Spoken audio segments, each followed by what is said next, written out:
On September 21, 1972, former President Ferdinand Marcos Sr. has signed the Proclamation 1081, placing the country under martial law and extending his ruling of presidency for another 20 years from 1965 to 1986. However, there had been calls to make the commemoration at September 23, the exact day he announced that he had placed the entire country under military rule. In relation to this, several student councils at various universities like Ateneo Schools, De La Salle University, University of the Philippines Diliman, and other institutions have called on the youth to wear black in observance of the 50th anniversary. Meanwhile, during a committee hearing earlier presided by Senator Robin Padilla, Chief Presidential Legal Counsel Juan Ponce Enrile shared what he experienced during the martial law and the difference of the government during that time. Simple yun. Lalo na yung sinabi ninyo na martial law provision, ginulo nila yung martial law provision. Nung dineklara namin yung martial law,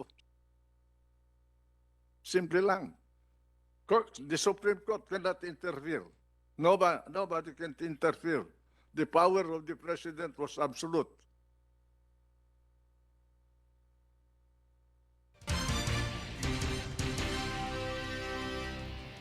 On to a separate story, personnel of the Bureau of Immigration or BI at the Ninoy Aquino International Airport or NAIA were ordered to strictly monitor the entry of travelers from Cambodia and Vietnam. Immigration Commissioner Norman Tansinko issued the directive amid the reported rise in kidnapping and extortion cases perpetrated by crime rings in the two countries. BI staffs were instructed to refer travelers with doubtful purpose of travel to the Philippines for secondary inspection. In other developments, according to Overseas Workers Welfare Administration Chief Arnel Ignacio, conflict and abuse may be averted once Saudi Arabia's employers and overseas Filipino workers or OFWs thoroughly comprehend one another's cultures. JC Ogaire has the full report. The head of Overseas Workers Welfare Administration or OWA believes that conflict and abuse may be avoided until Saudi Arabia's employers of overseas Filipino workers or OFWs and the OFWs fully understand one another's cultures.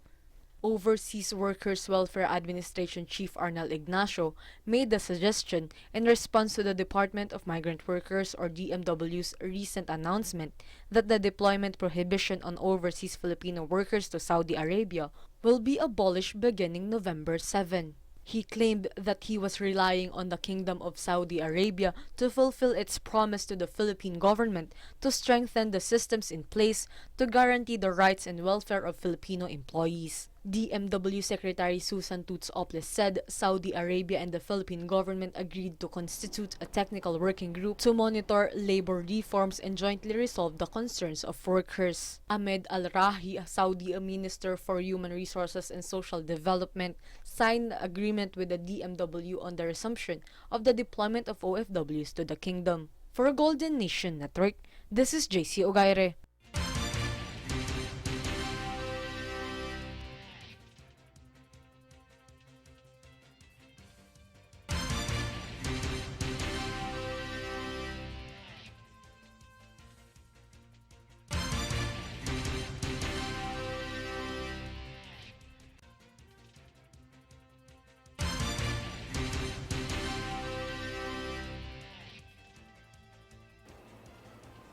In other news, the NBA fined Anthony Edwards, guard of Minnesota Timberwolves, $40,000 for using offensive and derogatory language in a social media rant last week.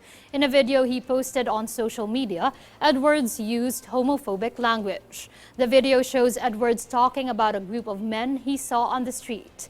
In the video, which was seen on Instagram Live but later deleted before it made its way to other social media sites, the NBA player used derogatory terms about them.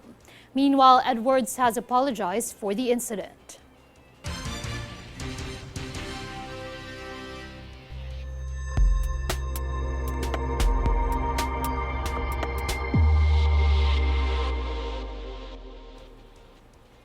Just in, the Philippine peso ended trading against the dollar at 58 pesos today, falling past the previous record low close of 57 pesos and 48 centavos set on September 20.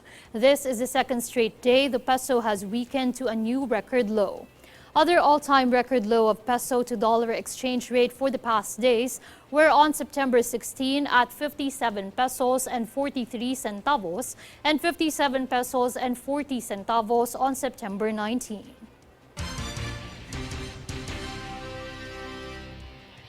The Bangko Sentral ng Pilipinas or BSP is likely to choose to raise interest rates by 0.5% in order to maintain a declining peso and lessen the impact it has on import inflation. Despite inflation dipping to 6.3% in August from July's four-year high of 6.4%, analysts said it hasn't peaked yet, leaving scope for further rate hikes. The central bank targets inflation at 2 to 4%.